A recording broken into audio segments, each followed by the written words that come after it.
Throughout my personal experience in schools, when the word group project is uttered, many students, maybe not audibly, but at least internally, groan at the thought. Throughout middle school, group projects were seen as very annoying. They were normally, how some people would say, cringy, involving some sort of coloring pages for geography or a very boring worksheet for history. High school was different. These projects normally were writing papers. They were things that were necessary for communication, which many high school students lacked.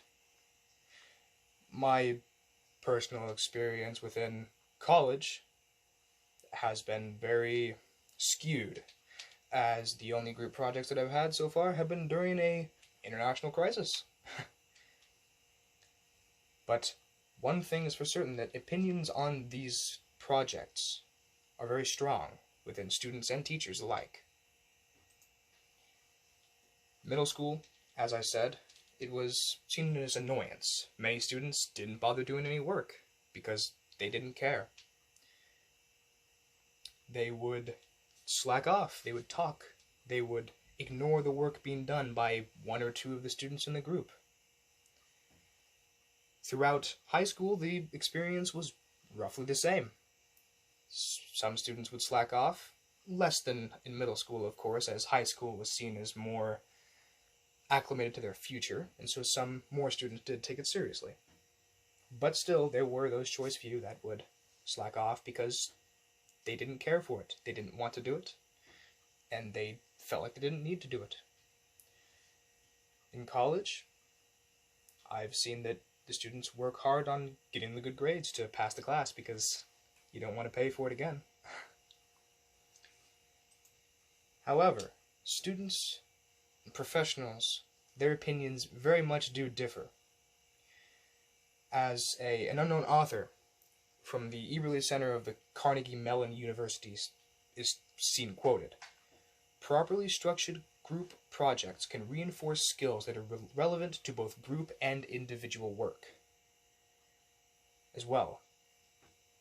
On the other hand, though, Susan Cain from the New York Times says, "Research strongly suggests that people are more creative when they can enjoy privacy and freedom from interruption. And the most spectacularly creative people in many fields are often introverted, according to studies by the psychologist Mihaly Csikszentmihalyi and Gregory Feist. They're extroverted enough to exchange and advance their ideas, but see themselves as independent and individualistic. They're not joiners by nature." Two sides of the same coin. But nowhere did it say in Susan Cain's quote that they weren't necessary for curriculum or for further learning.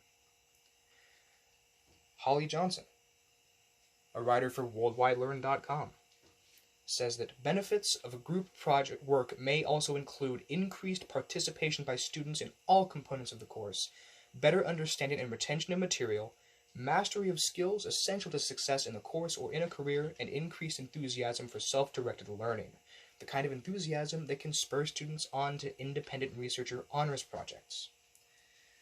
This shows that it may not be enjoyable, but it is necessary. Some students even agree that group projects are necessary, but not necessarily enjoyable. A forum page from the New York Times in 2013 for students 13 and older, asking what how much group work they did and what their opinions on group work, had several responses. One such as being, "I personally do not enjoy working in groups. I feel like we don't get enough work completed because someone is constantly talking and off topic. I would rather work alone because I know I can get the job done myself."